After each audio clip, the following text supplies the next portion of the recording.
Hey guys, welcome back to another week of e-commerce marketing chats with myself, Charles, and Jimmy. Jimmy, what's been going on in your world this week or last week? I guess for the Hey last mate, 7 days, what's yeah, bit going on?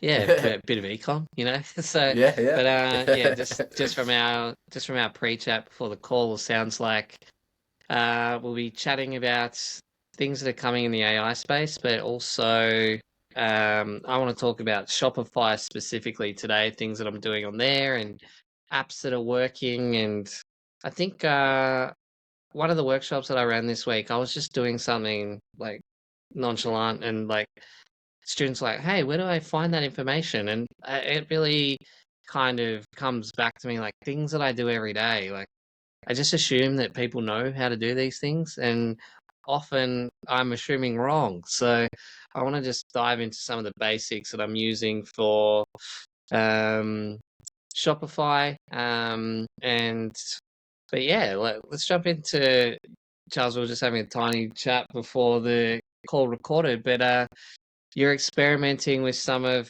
I guess, the AI agents or the Claudes at the moment and getting it to basically do tasks for you at the moment. So how's that going?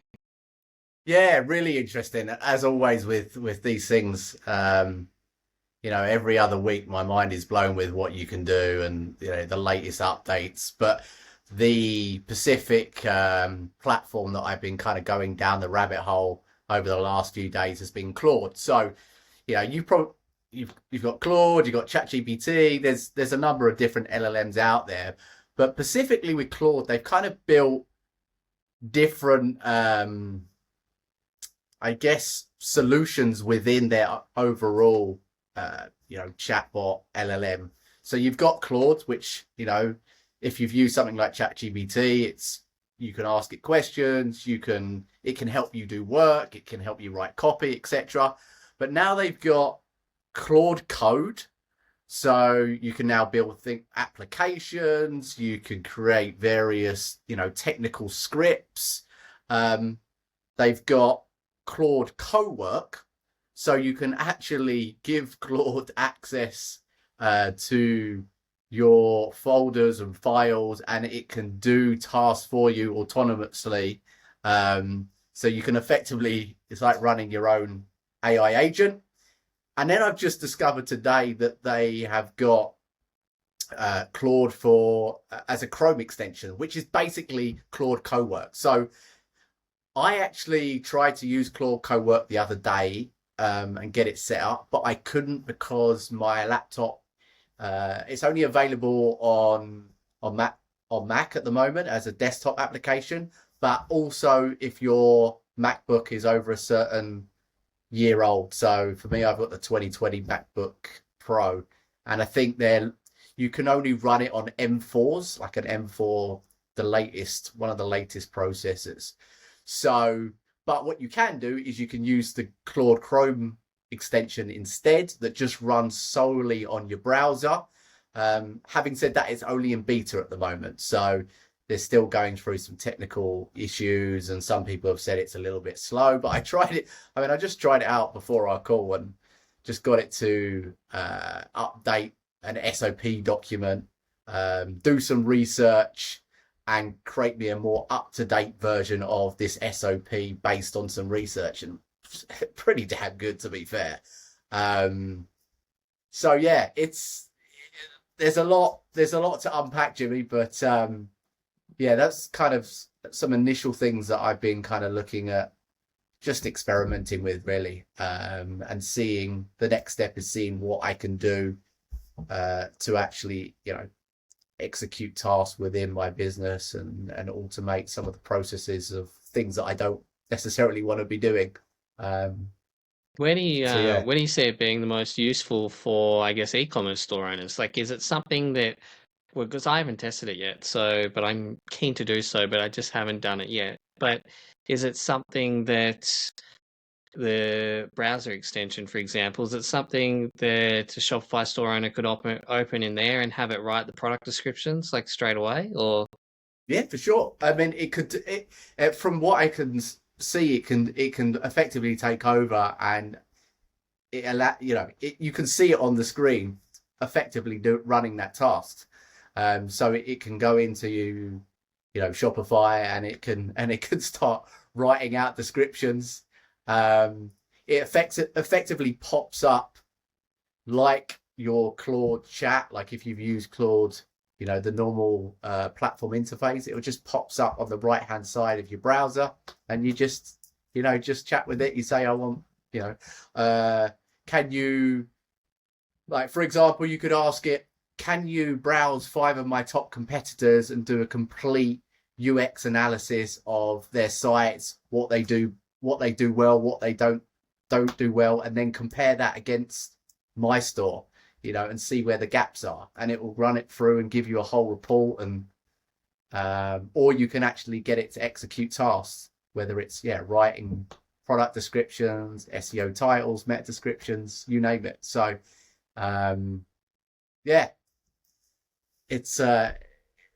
looks to me like a pretty interesting extension, but as I said, still in beta. So there's still ironing out a few technical bugs. I think that gives anyone listening enough reason to go and download it and test it anyway and see what it can do for their store. Obviously, Charles and I haven't fully dived into it yet, but as we do more and more, we'll be able to give you, I guess, really solid use cases of where we're using it to save a lot of time on back end of Shopify, or even on the e-commerce side for client related things. But yeah, honestly, man, it's so hard to keep up with everything that's rolling out at the moment. I was saying this to someone the other day. It's AI has allowed the visionaries, I guess, to build, and that's what's happening at the moment. Beforehand, the visionaries would have to hire a developer, and it was just this long process to get anything done. That's gone now, and the people that have the vision can build it. It's insane. So it's amazing what's coming, and I think things are coming out so rapidly because the visionaries are like just so purpose driven that they're just in build mode non-stop. Before, they had this bottleneck that they'd give it to a developer and then it would come through. It wasn't what they wanted, and it's amazing to see people that have the vision being able to bring it to life themselves now. And I think that's really enhancing like what's coming out and why things are coming out so quickly, and people that have had ideas for years but never been able to action it, and now all of a sudden have the capabilities to do so. So there's going to be a lot of exciting things coming out, that's for sure. Oh, yeah, absolutely. Couldn't agree more. I think, like you said, it's a visionary's dream, isn't it? This environment. And even if I think it's allowing people just to get started. Even if you're getting that MVP, that first prototype out, and then you're hiring a more skilled, say, developer to help you iron out some of the technical difficulties or stumbling blocks you had when you were building it with AI. It gets that process rolling a lot faster, and it means that capital is no longer an obstacle anymore. You can just pretty much for free. I mean, either free or a $20 subscription. It's hardly like it's a lot of money. The barrier to entry now is super low. It's exciting times. I mean, like I said, if you're not using it, it's scary times. But if you are, there's so many opportunities, whether it's starting new businesses or taking your existing e-com business and scaling that up with less capital needed. It's an amazing environment to be in.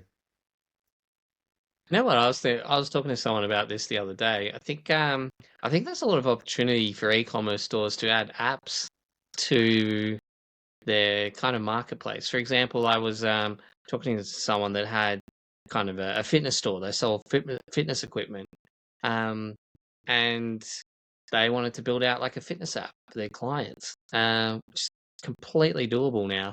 I look at someone like Kayla Innes, who's she built the Sweat app and ended up selling it for like $400 million. And she started in her parents' backyard just filming like fitness workout videos, and it grew to like this e-commerce behemoth, and then this tech platform that she ended up exiting for like 400 million. I think depending what industry you're in, you could almost create an app for anything. I'm thinking um I think the artificial reality stuff will come through soon, especially if you sell like home goods and people want to see what it's going to look like in their house. Those apps where you take a photo and then put those products in those apps. Like, I think there's a use case almost for every business to have an app. Another one that, yeah, Another one was I've had two people talk about the fitness apps, which has been interesting. But one of them I was speaking to on the weekend, they're like, "Oh, I want to build like this timer," and I was like, I got them to send me screenshots, because if they send me screenshots, I'll be like, they've done half the work already. Send me the screenshots of what you want, and then they sent me all the screenshots, and then I was like, okay, now go put this for this example. We used Google's AI Studio. It's like, go throw these in AI Studio and just tell it exactly what you want, and he did, and I built the app for him in 5 minutes. He was he honestly, he couldn't believe it. When we caught up, he's like, "Oh, how long will this take? It's going to take a month or two." I was like, "You can do this over the weekend." And then someone else that was there had a look at it. He's like, "Mate, you could do this in 5 minutes." So it's like the time frame to build is just um yeah, it's closing in rapidly. So I yeah, think, no, it's exciting times, but I just find it so hard to keep up with everything. oh, tell me about it. Yeah, I mean, for me, something that I'm starting to do now is dedicate, whether it's half a morning each week to just experimenting. And I think if you can carve out that time, um, you know, it depends how busy you are, but if you can carve out that time, I think it's I would highly recommend it, because it just supercharges your learning, and you really start to think about how you can start applying more of these AI tools, systems, and platforms into what your work and your business, and how you operate. So yeah, because otherwise, like I said, I saw just today, that it looks like ChatGPT have now started to roll out ads on their platform in the US. So that's another Oh, major update that I hadn't just seen been that. swept So under the rug. It's just like, it just seems like every week there's 10 different things going on from all of these big AI giants. So yeah, I hadn't even seen the ads that had launched yet. So I'll be following that very closely, I think. yeah, no, it's a lot happening, Jimmy.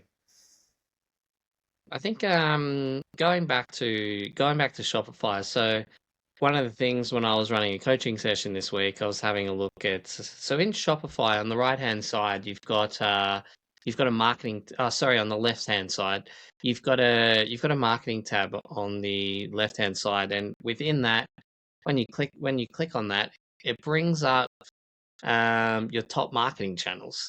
And if you just hover to the right of that, at the end of it, it says view report, and you can actually have a look at over whatever time period you want. Shopify's marketing report, it works on last click attribution, so it does favor Google slightly and less so top of funnel traffic. But you can go in there and have a look at what channels are driving what kind of traffic very quickly, whether they're new or existing customers coming through on those channels. Um, and the one that I was showing the students was, you can see in there the ChatGPT traffic, like how much traffic you've been getting from ChatGPT or these other LLMs. But when you click into the ChatGPT and you can click it again, inside of that, you can actually see what products were purchased through people coming to your site from ChatGPT. Now, that's useful for a couple of reasons. One, you can go to those products page and have a look at why ChatGPT might have picked this up, or if there is a piece of content on there or something different that's not on the other product pages. You might use that as a signal to start adapting your other products, especially if there's traffic coming through to that page from your like ChatGPT and other services. So I was actually shocked how many people didn't even realize that that marketing report is sitting in there in Shopify, and that you can see all your sources of traffic in there. It's kind of like it's like the old school Google Analytics. I don't know about you, Charles, even being in SEO now, but I find less and less people are using GA4. Everyone, including myself, just thinks it's an absolute dog's breakfast. And I agree. I think I I moved agree. off it. The Universal Analytics used to be something like the old school one. The Universal Analytics used to be something that I went into every single day. Like I loved it, and now the new ones, just horrible. GA4 is horrible. Um, it's probably got all the data in there that you need, but the user experience of it is just, like I said, absolute dog's breakfast. But I hardly use it at all anymore. I used to have to use Google Analytics because back in the day, I used to use the Universal Analytics goal import into Google Ads. So that was my conversion goal metric coming straight in from Google Analytics. But now GA4, like the data's nowhere near as good as doing it natively through Google Ads. So I don't even do the setup through GA4 anymore. It's just all done natively through the Google Ads platform, which basically means I never have to touch GA4, which in a lot of cases I don't. I think I use Search Console more than Google Analytics 4. So, um, Yeah. but I don't know. Like, what about SEO world? Are you still using GA4 a lot, or is it kind of still the gold standard, or are you using other things? Yeah, very rarely. We're looking at, for obviously looking at revenue conversions, the best bet really is looking in that marketing app tab in Shopify. Um, and really, most of the time I'm living on Google Search Console. Actually, only recently I've come across a tool which I absolutely love. It's called SEO Gets. And effectively what it does is it just shows your Google Search Console, but in a much more visual way. Okay. So you can kind of see the buckets of, clusters of pages on, it gives you line graphs on, you know, how many, like, for example, like collection pages are driving the large volume of clicks organically. You can see a visual of which are the best performing like category pages or product pages. And it just, yeah, it's really good. I can even show, I was just looking at it before, and there's one feature where you can actually blur out your client domain. So I can actually show it on screen. But it's a really good tool. Is it a paid tool or? Yeah, it's a paid. Yeah, you can try. You And can try it for free. how do you spell it? What did you say it was called? Uh, SEO Gets. How do you spell it? SEO Gets. Yeah, let me just get it. Is it just GETS? SEO Gets? Is that what it is? SEO Gets. Yeah, GETS.com. Let me actually. I'll tell you what. I will. For those of you that are watching on YouTube, you'll be able to see this. But if you're listening in, you I think won't. it'll be higher So, quality for them, Charles, but I can't see anything on your screen at the moment. It's so blurry. So oh, is it? Okay. All but right. Let me. Riverside will be recording it in HD locally, so it should be better for the output. I don't know if you can see. Oh, what's that? Right. We want, let me just close it off.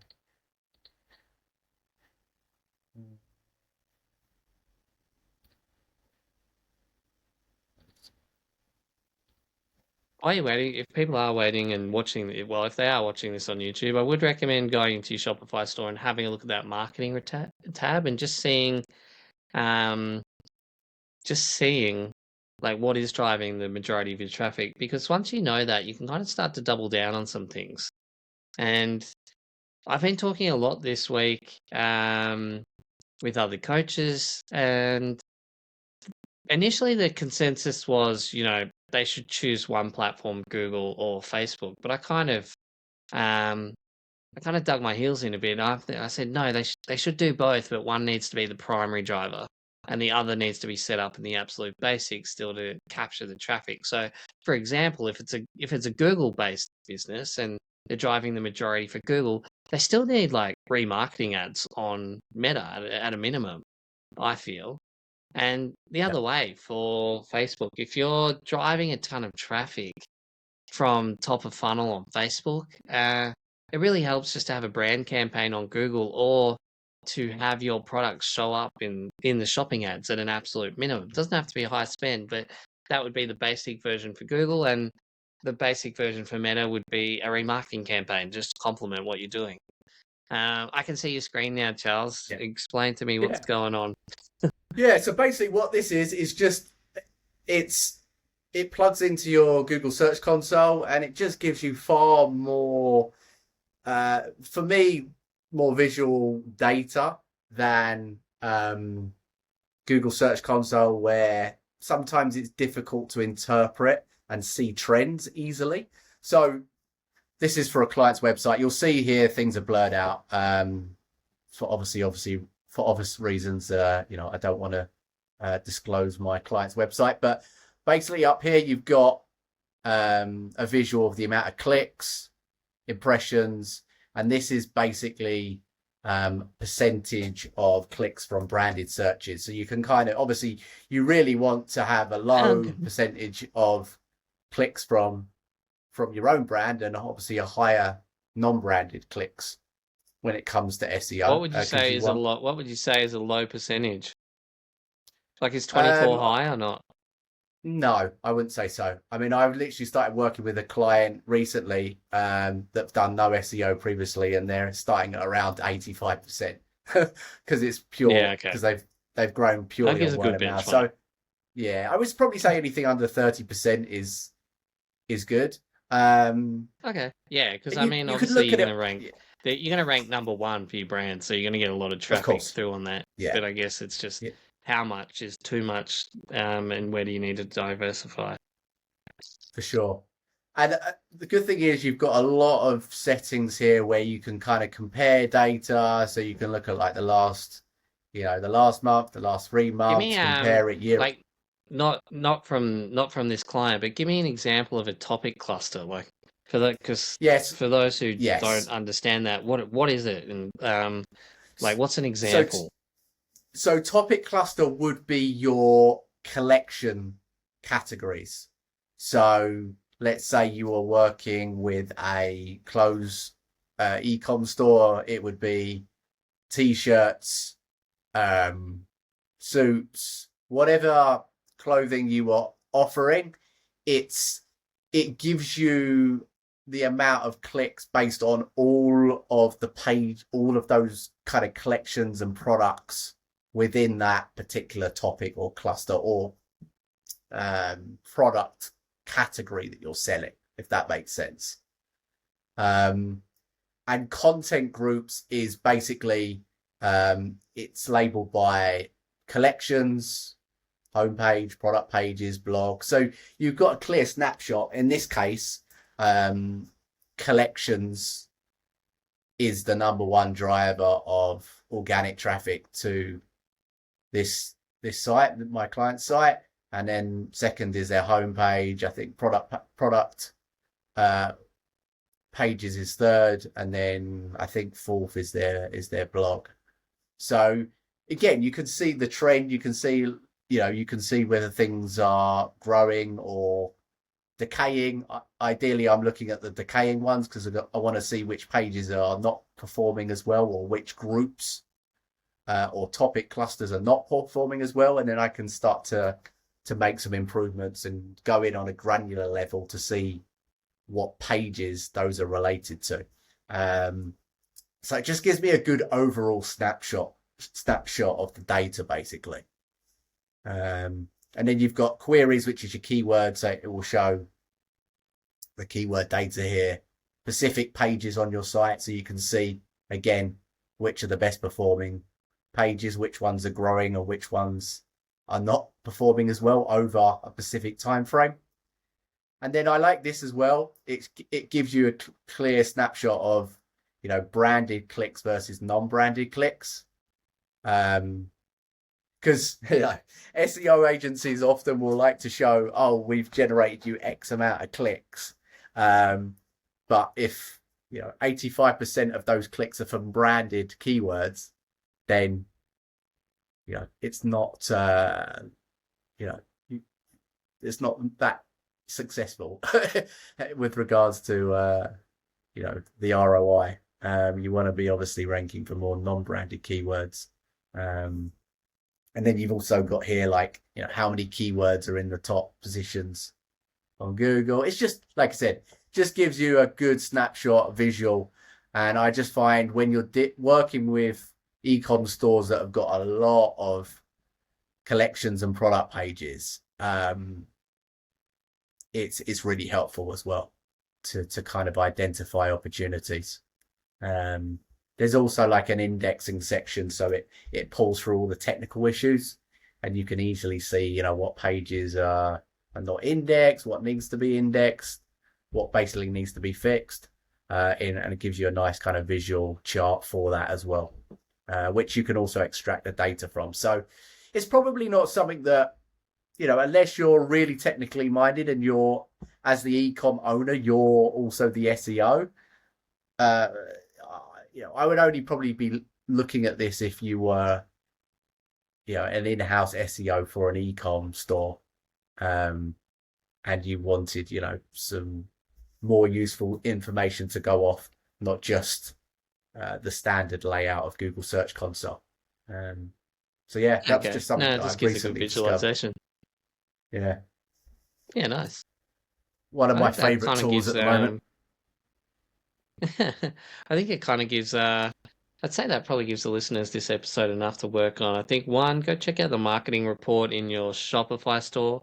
Go have a look, as Charles mentioned, at the Claude browser extension too. I'm going to check that out. I would say this week, but I doubt I get to it this week. Yeah, go check out SEO Gets if you want to plug it into your Google Search Console for a better visualization of where your traffic is coming from. But yeah, there's a lot changing in the space at the moment, and we're going to try and keep on top of it as much as we can. But even and as Charles mentioned, looks like ads are live on ChatGPT now. I didn't even know that, so I'll be checking that out for sure. It's a space that I'm really interested in at the moment, so I want to see what's happening there. But yeah, I think that's kind of us rounding out for this week. And yeah, thanks for tuning in, guys. If you want to speak to us more, you can check us out on Shopify Marketing Secrets on Facebook, or everywhere else. We're on e-commerce marketing chats. Charles has put us on all the podcasting platforms, so if you're on any of those, go check it out there, and give our other episodes a listen. And if there's something you want us to cover in more depth, just let us know in the Facebook group and we'll have a chat about it. And until then, we'll catch you guys next week.